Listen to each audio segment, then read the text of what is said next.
Top 7 Dumbest Criminals. We've talked about criminals before, and while we've mostly gone over the scary, secretive side, for every criminal mastermind, there's another criminal, well, idiot, to follow. Let's face it, not all of us are suited for the seedy life of illegal activities. Sometimes, people are cognizant of avoiding criminal ways because they get caught, while others find more moral opposition in doing devious acts. Then there's the most special group of all, people who are awful at crime, but just can't seem to help themselves. From poor planning to stupid flubs being caught on film, let's take a look at 7 of the dumbest criminals. Number 7. Klaus Schmidt. Berlin resident Klaus Schmidt had a carefully mapped out plan one day in August of 1995. After walking into a local bank and demanding money, he carried out a fairly cut-and-dry bank robbery. However, as time went on, the employees noticed Schmidt seemed to be acting strangely and saying weird things or responses. Eventually, the staff, now taken hostage, realized he was deaf. Remaining oblivious even after one of the employees tripped an extremely loud alarm, Schmidt remained calm and patient, none the wiser that a blaring siren had been going off for minutes. After he was arrested, Schmidt thickened the plot by attempting to sue the bank for exploiting his disability.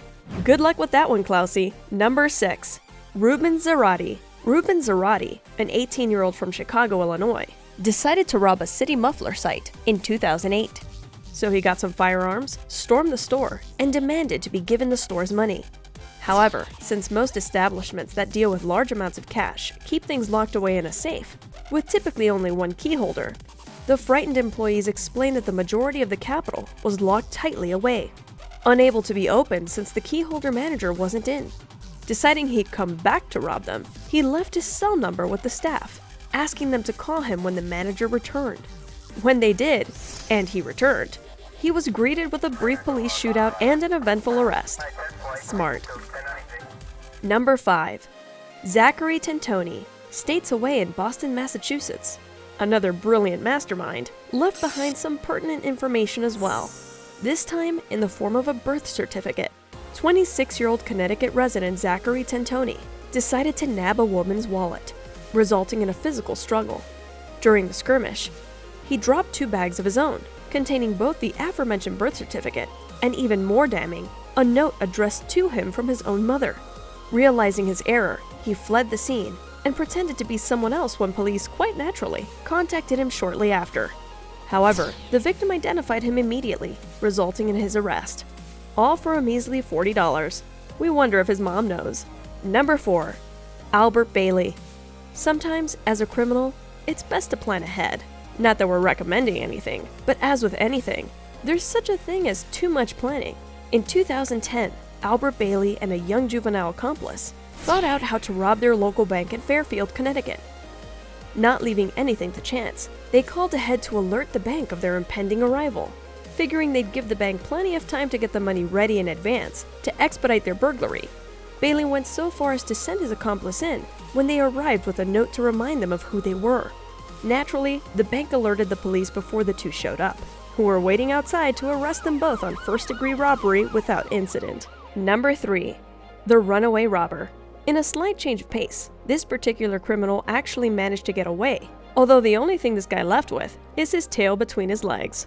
A stocky, unshaven, and unnamed man in his late 20s to early 30s entered the Halifax Bank in London in October 2011 with a gun and a bag, demanding the clerk fill it with £7,000 in cash. Hurriedly pressuring the employee, the crook foolishly handed the cashier his gun instead of the bag, reacting dumbfounded and frozen for a few moments before unsuccessfully trying to grab his gun back.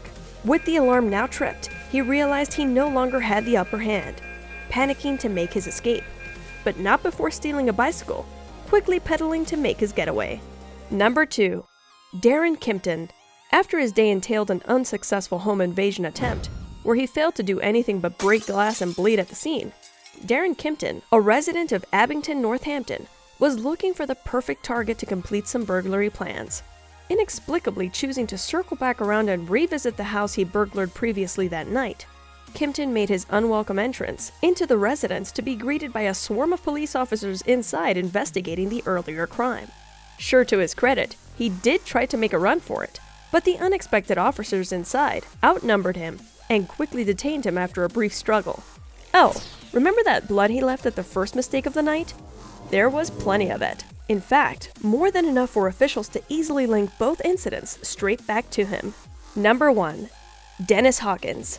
Taking the number 1 dum-dum spot of our list is 48-year-old Pittsburgh resident Dennis Hawkins. Starting things off by shoplifting a BB gun from a nearby Kmart in 2010, Hawkins proceeded to dress up in a blonde wig, clown pants, and fake breasts.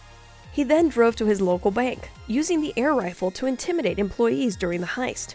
He fled the scene with an undisclosed amount of money. However, apart from his already colorful garb, his face and hands had been sprayed with the red security ink the money had been affixed with, easily identifying him to officials, who found him in a parked and stolen car at a nearby gas station. Nicely done, Mr. Hawkins. Nicely done. Thank you for watching Interesting Top 7s. If you love our list, make sure to smash that like button and subscribe for our new videos every week.